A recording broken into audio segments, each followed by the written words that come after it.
නමයි අදේ පාන්දරම එඩියට පහිනකට යොක්කිගේ වෙන්න මෙම සිින්දු කියනවා.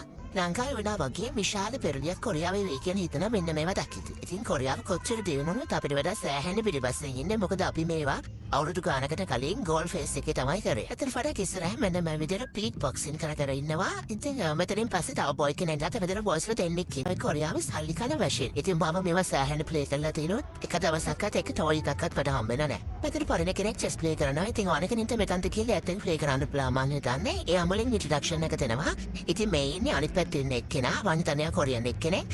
මට හිතුනේ මේ මිනිස්සයා ස්පේන් එකේ දතු මේක කොහොමද ප්ලේ කරයිද කියලා. කොරියාව දේශපාලනයේ පොඩි ප්‍රශ්න තියෙනවා. ඉතින් යාසනාධිපතිව සේවයෙන් ඉවත් කරනවා. ආයි සේවයට ගන්නවා. ඉතින් ඒවට විරුද්ධව උද්ඝෝෂණ යනවා. අර අපි ගෝල් ෆෙස්ට් එක කරා වගේ. ඉතින් ඒ වගේ දේශපාලන ප්‍රශ්න කොරියාවේ තියෙනවා.